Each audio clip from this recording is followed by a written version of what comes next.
Could you tell us the story of your first job interview? I graduated from Hunter. I was 19 and a half. My father said, you need to get a job, Sonia. So I answered the ads in the newspapers, and lo and behold, they sent me a telegram. Now, most of your audience probably don't even know what a telegram looks like, but they used to have telegrams that came overnight, right? They would ring your bell and then you would sign for a telegram. And this telegram came on a Friday that said, please report to work at Monday at 9 a.m. I had a job as a writer for a firm. Isn't that wonderful? So I took the telegram and I said to my father, see, I can get a job as a writer. And my father said, yeah, well, you just prepared to teach in the fall, Sonia. So I got up and put on a blue suit and a blue hat and white gloves and, blue heels and a blue purse and went downtown. And I didn't get there. They said 9 o'clock. I got there at 8:30, right? I was not going to do as people call CP time, right? I was going to get there on, before time. And I remember hearing these heels clicking down the hall, and it was the secretary, the receptionist. She said, yes, can I help you? And I took out of my purse the telegram. I said, the telegram says, report to work at 9 a.m. And have you ever had someone look at something and look at you, and then look back at it and then look at you again, and look back at it the third time and look at you, because they couldn't get it, right? And she finally said, I took the telegram back and put it back in my purse, and she says, come in, have a seat. I sat down up straight. So she left. She took the top off her typewriter and she disappeared down the door. She came back and sat down and started to type. And all of a sudden, someone came and leaned and looked like this and disappeared. Another head came and leaned like this and disappeared. And finally, a guy walked in and says, can I help you? And I said, yes. I said, I'm here about the job, and he said, what job? And I took out the telegram and I said, here, the telegram, it says report to work at 9 a.m. And he looked at the telegram and he looked at me. He looked at the telegram and looked at me. He looked at the telegram a third time and looked at me and just looked and said, I'm sorry, the job is taken. And I said, oh, I got it. I'm from New York. I'm going to try my New York humor. I said, I got it. I got here too early. It's 1:45 now. I'm going to go outside and stay until 9 o'clock. I'll walk back in at 9 and things should be all right. He did not laugh at all. He just said, the job is taken. I said, I got it. I really got it. You're discriminating against me. I'm going to go and talk to the Urban League. And the guy shrugged his shoulders and disappeared, behind the door. And I was so angry. I remember taking off my hat, my gloves and stuff, and got on the subway. And if you know the subway system in New York City, you have to get off a train, at 100 and at 96th Street. Otherwise, you'll end up going to the east side. But I was sitting there just crying, basically. And the door closed. And all of a sudden, the train takes me to 135th Street and Lenox Avenue. And I will cross the street from the Harlem Hospital. And as I head up the block, there's a sign that says Schomburg Library. There's a guy outside taking a quick smoke. And I said, sir, can you tell me what is the Schomburg? He said, lady, go inside, sign the book, go up those steps, whatever. So I did that. And I walked into this place that had this long, long table from that to that wall, right? And nothing but scholars, men sitting there with books piled high, whatever. And there was a glass door, and I knocked on the glass door, and I said, the door opened, and I said, hello, and I said, told her my name. I said, who are you? She said, I'm Jean Hudson. I am the person who runs the library, right? So I said, what is the Schomburg? She said, oh, my dear. She said, the Schomburg has books only by and about Negroes. And I said with my fresh mouth, 19 and a half year old mouth, I said, there must not be many books in here, huh? She never let me forget that. Every time I brought my students from Amherst, from Philadelphia, wherever, to the Schomburg, right? She would say, let me tell you a story about your professor. But she set me down. She made those men, all these scholars, make room for me. And she set me down. She said, I'll be back. And I kept looking at 10 minutes had passed, 15 minutes passed, came back with 3 books. She put it down. She said, this to read. And So on the top book was Up from Slavery. The second book was Du Bois' Souls of Black Folk. And the last book was Their Eyes Are Watching God. And for some reason, I opened that book. And you know, you have to accustom your ears and your tongue, you know, and your nose and your eyes to the Black English that is being spoken. And so when I got through that, I got maybe about a quarter of the book. I put my head down and I started to cry. I remember this African scholar looked at me, the whole table of men looked up at me like, what is she doing here in the first place, right? And I remember I eased my way up, I knocked on the door and said to Miss Hudson, I said, how can I be a graduate of Hunter College and never read this? He said, oh, my dear, go sit down. I'm going to give you many, many books, right? So I eased back in and I started to read more. I got to about a third of the book, right? And I eased out again and went and knocked on the door again. But you had to hear her tell this story. And I said, no. I mean, I've never read anything like this before. She said, oh, my dear, sit down. I'm going to bring you lots and lots of books this summer. And as I eased in, one of the African scholars said, Miss Hudson, tell this young lady either she sits down and reads or she has to leave. And for the rest of the summer, I came to a place called the Schomburg. I said to my dad every day, I'm going out looking for a job. And I went to the Schomburg and she fed me books. What was so interesting in, she sent me to Mr. Michaud and Mr. other owner, but there's a bookstore right there. There was the Michaud bookstore. Richard B. Moore. And Richard B. Moore's bookstore. And they had 2 bags of books for me. And I kept saying, I don't have money to pay for that. They said, don't worry, it's been taken care of. That's what I mean. They look at you, they taste your energy, they see what you really want to do. They hear your history, you know, they look at you and they say, we are going to give you what you need in order to finalize this journey that you're on, in order to move and understand what this is about. So when someone says, you know, who could teach Black literature? So, you know, that's Sanchez. Every time I dance with her, she says, have you read this? Have you read that? She's always talking about these Black books all the time. My God, you know, get her. She knows all about those Black books. So they gave me, Mr. Michaud had 2 bags of books for me, and Mr. Moore had 2 bags of books for me from the Caribbean. And I read them all, you know, and every time I would get up, I would be at a party because I was in New York Core, and we'd be dancing. And I say to the person, have you read, you know, whatever? And when I made the twist from doing the cha-cha, the guy had disappeared. He wasn't interested in any books that I was talking about. And there I was on the floor, you know, and as I say in a piece, alone with the rise and wind of history, alive in the country, you know, and there I was, because I had finally the knowledge that would help me at some point begin to help change America, change the educational system, to change the eyes and souls and stomachs, you know, and hands of people who needed to have that kind of information in order to move forward. Yeah. Mm-hmm.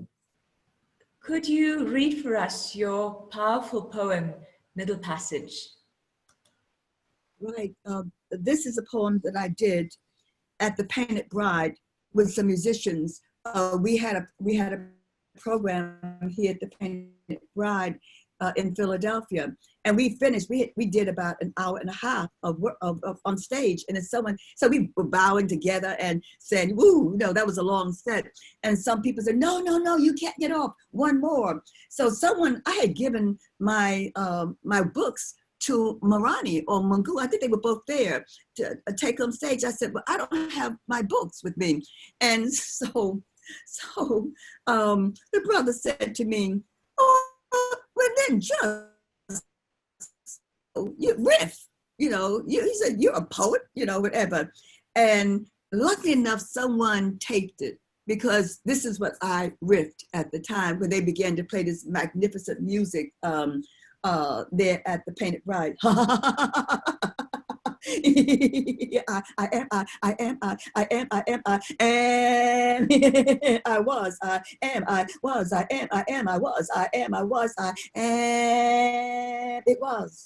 It was the coming. It was the coming that was bad. It was the coming across the ocean that was bad. It was the coming. It was the coming. It was the coming that was bad. It was the packing, the packing, the packing. All of us in ships that was bad. It was the packing, the packing, the packing, the packing. All of us in ships that was bad. It was the coming. It was the coming. It was the crossing. It was the crossing. It was the crossing. It was the crossing. It was the crossing that was bad. It was the raping that was bad. It was the raping that was bad. It was the raping that was bad. It was the raping that was bad.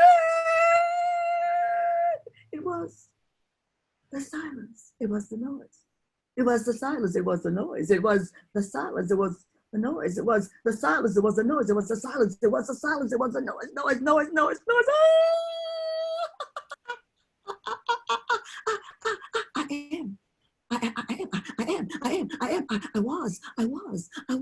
I was. It was the boat. It was the boat. It was the ship. It was the ship. It was the landing that was bad. It was the landing that was bad. It was the landing that was bad. It was the standing on auction blocks that was bad. It was the standing on auction blocks. Don't touch me. Don't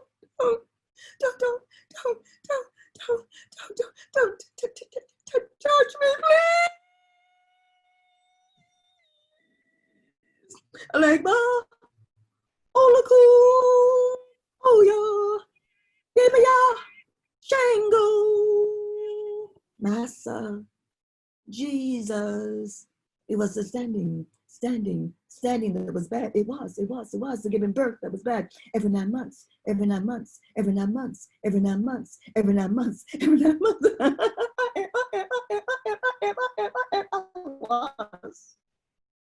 was. Shall be, I am, I was, I shall be, I was, I am, I was. Oh, mama, baba, mama, baba, they know that what they do there. You want to know who I am, huh? Want to know who I am, huh? Can't you see who I am, huh? Can't you see who I am? Don't you know who I am? Can't you see who I am?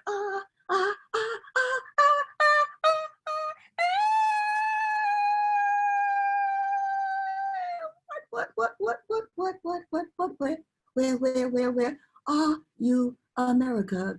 Where are you, America? There you are, America. There you are, looking at me. I'm not looking at you. You're looking at me. Whatever I remember, I forget. Whatever I forget, I remember. Whatever I don't want to remember, I forget. Whatever I want to forget, I remember. I am here, they're here. I am here, they're here. I am here. Love, America. What is it? Love, America. You don't know. You don't know.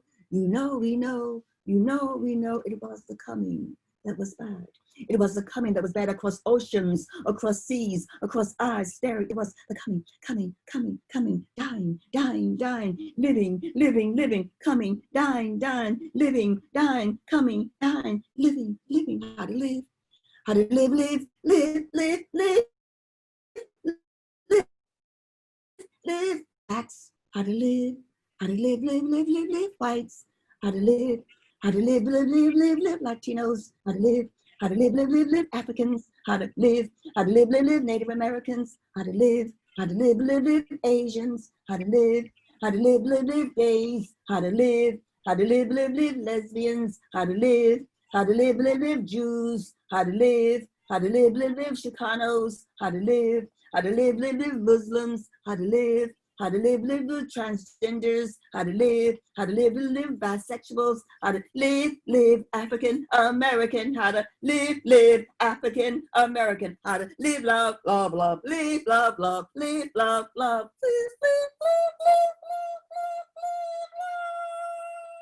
Tell us about the Peace Mural and how that came about. Right. I was named the first poet laureate of Philadelphia. And I worked with the Mural Arts program here in Philadelphia. And we were sitting down having a conversation, and the conversation, what do you want to do here as support laureate? And I had always thought about, I had seen and been a part of the murals that have been done up in Massachusetts, that one of the great artists who was in Professor Bracey's department had worked in a place called Springfield, and they had done murals, you know, these amazing murals. And I had seen them, and I thought, we need murals. And I said out loud, I'd love to do a peace mural in Philadelphia. I'd love for people to come and absorb the peace that might come from these murals. You know, the importance of it. I'd love to have great artists also who would sing their haiku. And so I would, you know, call it Peace is a Haiku Song, because the haiku is such a beautiful form. There's no violence in a haiku, you know. In order to write a haiku, you have to, you know, you have to breathe properly. You have to look and understand the air and the sun and the moon and the sky and the rivers, you know, and the mountains, you know, and the dirt, you know. We have to understand what that really means at some point. So that's how I began doing this. And then I interested in haiku as a form. How did you get interested in haiku? That's a good question. I studied at NYU when I was doing some grad work, and I looked around to see if there was a writing class at NYU, and a woman by the name of Louise Bogan, who was a famous poet, who was the poetry editor of one of the famous magazines, forget the name of the magazine now, but one of the famous magazines. I walked in, I had tried to study before with writers, and I had gone to workshops at YMCA's, YWCA's, community centers, and I walked in, they were all men. They were all white men, and I was the only Black there and the only woman. And so I would sit down, and the first time, you know, we were asked to say something, I would say something, and nobody responded. I would read something, nobody responded. So after about the second or third week, I dropped out. And so finally I gave up. And I said, no, I'm not going to have anyone evidently, you know, help me to write. And then I looked in the book there, and there was this course called Poetry, Louise Bogan. And so I went in, and it was about 45 people sitting there. There was one other woman and myself. There were 2 women in there, and the rest were white men, whatever. And so I looked over at her, and she looked at me. She was sitting on the other side of the room, and Louise Bogan came in, and she said, and I quote, you know, does anyone have a poem? Well, that's like asking an alcoholic if there's any alcohol someplace, you know, that's hidden someplace. People start going in pockets, in head wraps, you know, seriously, in their hats, in their briefcases, and they pulled out poems. And I said, you might as well go and see what she's about, you know. And so I raised my hand, and she made us come up front, and I read. And the moment I read, hands went up to respond to it, you know. There were no political poems at all. There was a nice little poem that I had written, and Louise Bogan responded to it. So I said, I better, you know, register for this course, right? And I did. And we stayed there in that course. It was during that time, Louise Bogan, what I do when I teach, she taught us how to send out our work. Since she was a poetry editor of one of the great magazines there, she said, send no more than 3 poems, right? Send your best 3 poems, right? Send a return address, you know, so we can send it back, whatever. And that's what I started to do. I sent my poems. It was around midterm that I sent out a group of poems, and I came home from work. I was teaching at that time. And I opened my mailbox, and there was a response, and they had bought 3 of my poems. I went to the liquor store and got bottles of wine because I knew that Louise Bogan drank, right? And everybody else in the class drank. I got paper cups, and I came to class, you know, with all these bottles and put it on her desk when she came in. I showed it to her, and she said, very good, Sonia, very good. And we all toasted, you know, each other. And that was my first poem that I had published there. And I continued, and after that class was over, a guy by the name of Fred Stern, who was in the class, went, you, there were 10 of us, let us meet in the village. And we met in the village for the next couple of years. All you had to do every week, every Wednesday night, was to bring a poem, whether it was finished, unfinished. And that's what I did. And during the time I was part of that workshop, I started sitting out and I started getting responses from well-known poets, saying, this almost made it. Apply again, whatever. I mean, I was in seventh heaven, saying, woo, look, this is really working. I remember telling my dad, do you know, I showed him that I had gotten published. He said, well, you're still going to teach, right? You can't make a living being a poet, right? So I said, I know, but I can try, maybe. But the point is that in that workshop there in the village, we met for 2 years. And during the time, I began to publish. And it's an uneasy situation to be in when you're the only person publishing in a workshop of 10, And so at some point you have to know when to drop out of a workshop, because, sometimes I would come in and would not even say that I had gotten a letter from one of the most famous poets on the earth, from overseas, right? And they had told me that we're going to publish your poem the next time, these poems. And I just didn't say anything, but it got to be uncomfortable. So I decided, you're ready. You can begin to work on your own. You can write on your own. You can begin this whole process. And that's what I did at that particular time. The New Yorker, she was the poetry editor for the New Yorker. But I asked her, she was not a professor like us. She taught poetry, right? You know what I'm saying? She was a writer who taught it. But I got a meeting with her, and I said to her, Miss Bogan, I have a question to ask you. I said to her, do I have talent? And she said, why do you want to know? Why do you want to know, Sonia? And I said, well, I want to know, am I wasting my time? She said, let me tell you a story. She told me a story about a good friend of hers in New York, that every year they would meet together. I lost my picture here. Every year they would meet, and they would have dinner together and have a big bottle of champagne. And she had one poem. And she said, Sonia, it was a good poem, but she did a poem a year.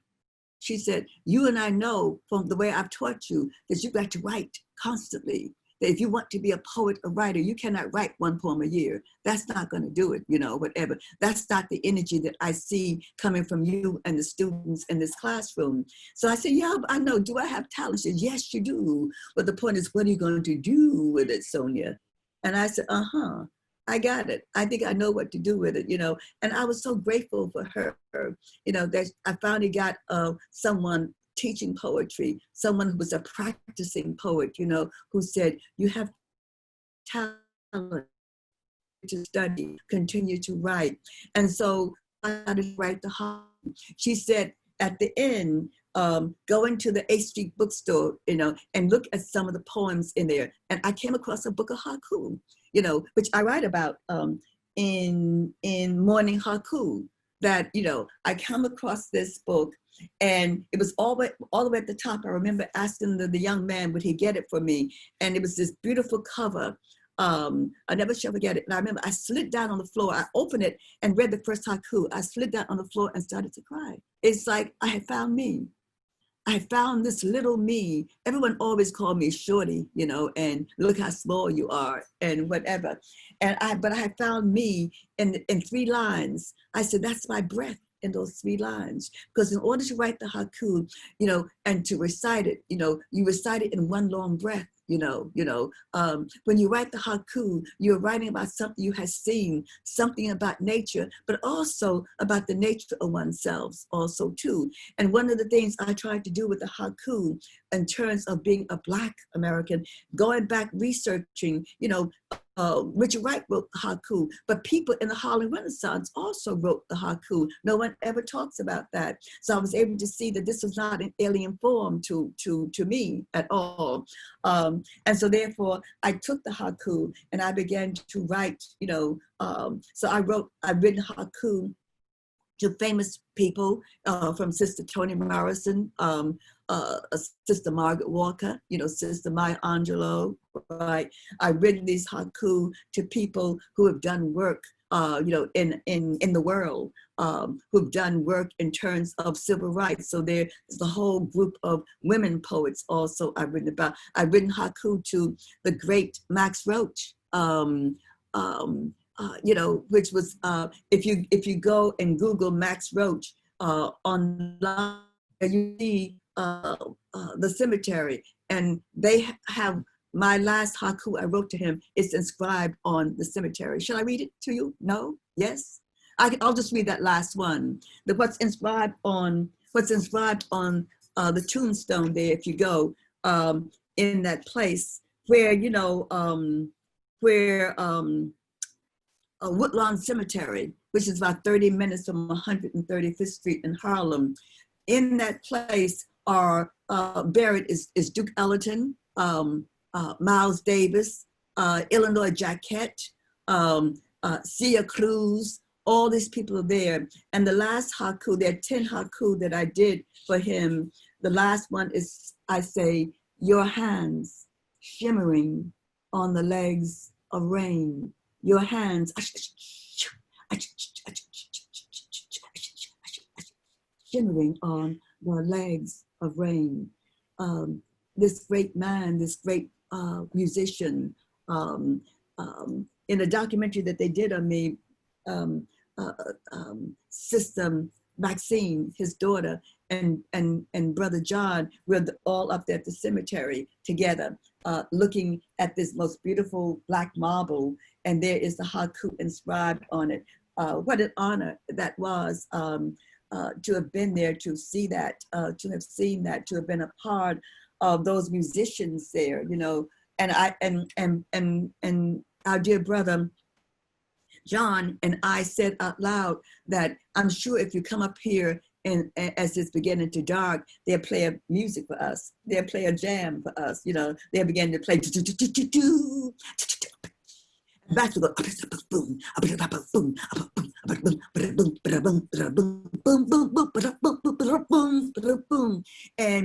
and you'll say, wow, listen to that music coming out of that arena where all those great black jazz musicians, are resting supposedly, but also will play a jam for you if you come up late in the evening.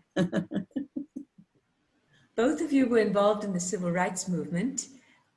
We've just read that John Lewis passed away, who was the last surviving speaker at the March on Washington in 1963. Professor Sanchez, you were there. Could you tell us about that?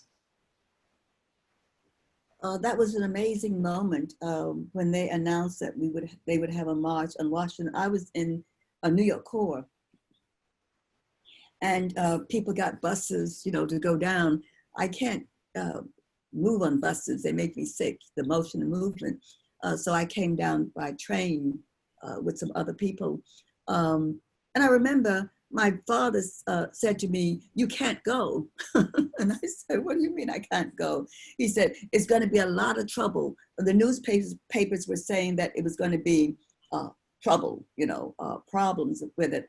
And I said, "I have to go because this is important. This is part of the work that many of us are trying to do here in America." So I went to that event, and it was peaceful. People were gathered together. People were shaking hands. People were hugging. People were kissing each other. People had children there with them also too. And the words that came out were words that at some point greeted us that said simply that this is possible. This peace is possible. It is possible for us to live in dignity with each other. It is possible for the South to begin to understand what they must do with Blacks, in the South, how we must go and make sure that every man, woman, child walks on this earth in America as an equal, that they have the equal opportunity, the equal schooling, all the things that are so needed and so possible. And so one felt that energy, that massive energy the noise that came out, it was not negative noise, but it was like a sound that came out of the earth. You know, you could feel it coming, rising out of the earth, and it just soared all the way up to the heavens, whatever. It was one long blast from the earth, deep down in the earth, all the way up to the heavens that said, you know, we shall overcome, you know, we shall be. This is meant to be. This is this man, these men talking up there on stage about what needs to be done. This is that woman singing that song that makes us understand where we come from, where we are going, how we must hold on, how we must persevere, how we must hold on to our God, how we must hold on to each other, how we must embrace each other, how we must protect each other, how we must work for this change here in a place called America. It was the most inspirational day. And then of course I went to the second one also, which was different, you know, but that first one was an amazing moment in history. And, you know, one saw every place you looked, you saw yourself, you know, every place you turned around, you saw you, a younger version or an older version, you know, and you nodded. You were nodding to your own self there. That was the kind of mystery that was there, the kind of future that was there. When you nodded to a sister or brother, you were nodding to yourself. Say, yes, we is here. Imagine this. Did you hear those words? Let us go back and begin the beginning work if you haven't started already, or let us continue the work that we're doing. So we went back to New York Court and we continued the most important work that was going on. Thank you. Professor Sanchez, you wrote an obituary for Gwendolyn Brooks in Time magazine when she passed away in 2000. Both of you were acquainted with her and her work. Tell us about her work and its influence on you. I was asked by the New York, by Time magazine. I had just buried my father. In about 6 months, 3 very important people made transition. Dudley Randall, who published us, the young poets for the first time, my father, you know, and Gwendolyn Brooks. And I had come home from burying my father, had done all the work, had barely cried. I came home to cry, to get him to drink some tea and sleep for days. And my telephone rang, and it was an editor from Time magazine saying, "Is this Professor?" No, it was my editor from the press, my press, Beacon Press, saying they want you to do an obit for Gwendolyn Brooks. And I said very dramatically, "I've just come home from burying my father." And my editor said, well, Sonia, they still want you to do this. And I said, well, okay, tell them to call me. And the editor called and said, "Ms. Sanchez, we need an obit for Sister Gwendolyn Brooks." You know, in Time, they have one bigger obit there. And I said very dramatically, again, "I've just come home from burying my father, and all I want to do is drink some tea and sleep for days." And she said, "Oh, what can you do?" And I said, "What is wrong with these people?" And they're, And I said, "When do you need it?" And she said, "Oh, we need it by 5 p.m. this afternoon. It is now 12 noon.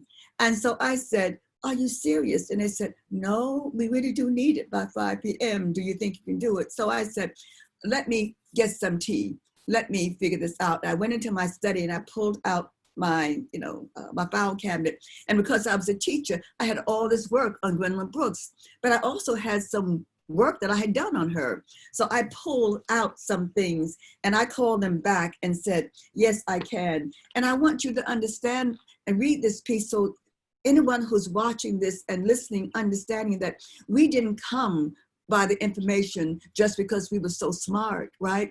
We came because we opened up to the past, to our ancestors, to those people who come before, to Sister Gwen, Sister Margaret Walker, Sister Gwendolyn Brooks, Brother Langston Hughes, to all those people who had written before. We said very calmly, "Wow, we're not the first one who thought about this, are we?" And it humbles you. So therefore you will never, ever, ever have a big head. because you know there have been people coming before you who have said these things before, and they left it for us to take it just a bit further, just as what we did, the Black Lives Matter people are taking it further also too. This is the obit I did for the eulogy I did for Sister Gwen Brooks. For a long time, I've pondered this thing that we do called writing. I've looked at my words sometimes as if they belong to a stranger, but each time I teach Gwendolyn Brooks, each time I revisit her poems, her words, they climb up on my knees and sit in tight contentment. They speak to me of form and color, patterns and dawns. They talk of myths. They tell me where the flesh lives, where a troop of young heroes and sheroes lean back in chairs, beautiful, impotent, ready for life, where the young live not for battles won, live not for the end of the song, live in the along. I never have to ask, where are the flowers, sun? Where are the mothers, fathers? Where are the old marrieds? Where are the children, adjudged the least wise of the land? Where are the riots? Where are the prophets? Where is the sound that we are each other's harvest? I see them in her poems that breathe women in a blaze of upsweeps and backyards and ballads, in her children dancing between urine and violets, in her singing to us between the sleeping and the waking. And as she entered into our 21st century bloodstream, paddling a river of risk, she became the color of bells, set sail on the wind and sailed home, said hello to our own goodbyes. That's what I wrote for Sister Gwen, so people could understand how much she was loved coming out of a place called Chicago, how much that we loved her, because she turned around and saw the younger poets and she said, welcome. Welcome, she welcomed us, she said, and I quote, I might not write like you're right, because she didn't use any curse words, right? She said, but I understand what you're doing, so welcome. And so she would give us, checks quite often because they knew we were struggling. That is why we do the same thing today. We give checks to people. I said, how you doing? Fine. I said, what's your address again? You send checks to people, say you got to live because you are that generation coming behind us. We need you to stay alive. We need you to live. We need you to be. We need you to understand that you are part of a great tradition. Right, from our time as enslaved people, right, from the Harlem Renaissance, right, to the period that Sister Margaret Walker and Sister Gwendolyn Brooks and all of them wrote, Sterling Brown wrote, up to the Black Arts Movement, all the way up now to hip hop. Isn't it amazing, and hip hop going on to the continuation of the beauty of Blacks in this country and the need to organize and demonstrate and get out into the streets, get out into the boardrooms, to figure out what is it that we want? What is it that we need? How do we make America be the America that Langston Hughes sang about also too? That is the beauty of, and that is the joy of writing that obit, and I did it, I did it in about 2 hours. I write everything longhand. I Xeroxed it to her and said, print it up, send it back. I made corrections. She would say, are those her direct quotes? I said, look, I teach Gwendolyn Brooks. Those are her direct quotes, okay, period. And there it was. And I was so happy. And when it came out, I remember walking into my study, reading it out loud, and I sat down. All right, it's all right. And I said, Sister Gwen, we wanted people to taste your beauty and your love and your genius. Professor H.Bracey and I began to talk about geniuses. No one called Coltrane a genius. No one called, Baraka a genius. No one called Morrison a genius, and we said, or Alice Walker a genius, right? And we said, no. On the stages, I said, I would now do my litany of geniuses, whatever. we Black folks, we third world people, we Latinos, we Asians, we are geniuses. Look at us, we Native Americans, come print their books. These are geniuses walking on this earth because they're telling us a different way how to walk on this earth, gently and not destroy it. Yeah. You both knew James Baldwin. Could you tell us a bit about him? He wrote a book of poems, among the many things he wrote. Actually, my publisher, Beacon Press, I got a call from my editor who said, we want to publish Brother Baldwin's, Brother Jimmy's poetry. Would you do a blurb? And I said, sure. And then she said, would you get a blurb from some of the other writers too? So I said, like whom? Would you get a blurb from Sister Morrison and Sister Maya? I said, okay. So I called them. And Maya said, what do you want now, Sonia? It's like, you're not evidently going to have a conversation with me. And I said, we need a blurb. And she loved Jimmy, and she knew Jimmy quite well. She said, oh, okay, I can do it. So I called, and she said, Sonia, of course I know Jimmy, but when do you need this? I said, well, we need it actually right away. Oh, so we'll get to you. But 2 days passed, and I know writers, they're like me. You have to, like John has to call me and say, Sonia, where is the piece? Oh yeah, I got it, right, whatever. So I called Maya, she said, oh yeah. I'll fax it to you. I said, if I don't get the fax in an hour, I'm going to call you back. And sure enough, the fax came through. I called Sister Tony. She said, book of poetry. I mean, I don't write blurbs, on poetry. I said, okay. So she said, I want to do it with you, So I copied down what she said and I read it back to her. She said, that's fine, whatever. And so that's how those names got on the back of the book. Praising this man's poetry, because as I said about Sister Toni Morrison, I said she was a poet in disguise as a novelist, right? And every time I said it, she would cut those eyes at me. But the same thing about Jimmy, if you read him out loud, if you read Sister Toni out loud, you understand it because it's poetry. You know what I'm saying? It's poetry. And the same with Brother Jimmy. So, so there was the poetry. So they did these amazing blurbs on the back of that book that helped the book sell. I wrote a blurb also too. And so that book was pushed and people got a chance to read the poetry of Brother Jimmy, Brother Baldwin, who was a great poet, a great writer. A man who minced no words at all, a man who told you exactly what he thought, a man who came up, as Brother John would tell you, to a place called Amherst to teach, and Brother John, would tell him, yes, we need you up here, teaching in a place called Amherst, Massachusetts. You mentioned Maya Angelou, Toni Morrison. Maya Angelou said on the cover of your book, "Does your house have lions?" She said, "Sonia Sanchez is a lion in literature's forest. When she writes, she roars, and when she sleeps, other creatures walk gingerly." Can you tell us a bit about your relationship with the other women writers and poets of your generation? It's an honor. It's been an honor to walk with these sisters. That's why, in the book Morning Haiku, I have all the haiku that I did to Sister Maya, Sister Toni, to the women in the movement. Brother Martin's wife,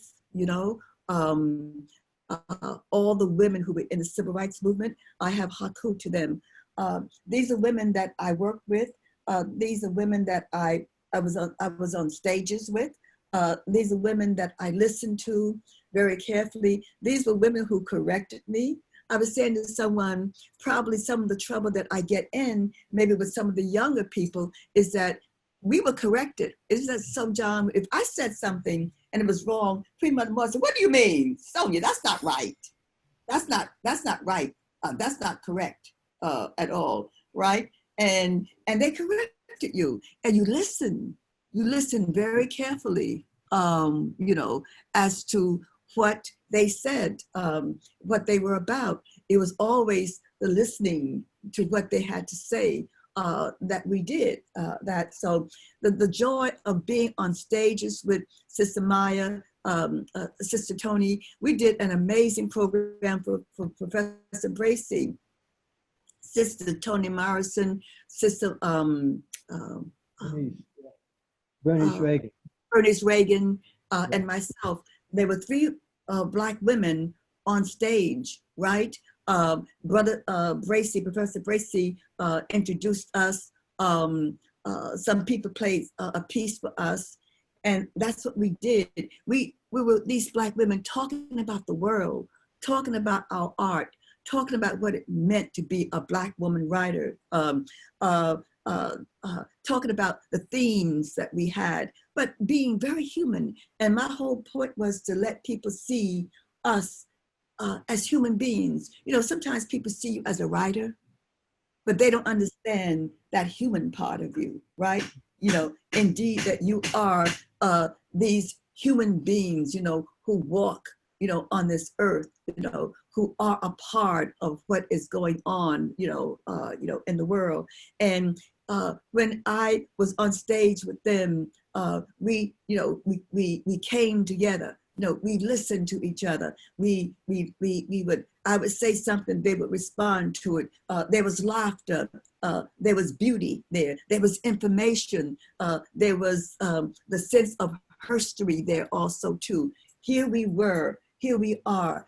If you want to know how we have lived, how our people have lived, listen to what we're saying, listen to our song. Bernice Reagan would sing a song about when she was in the South, you know, part of the movement.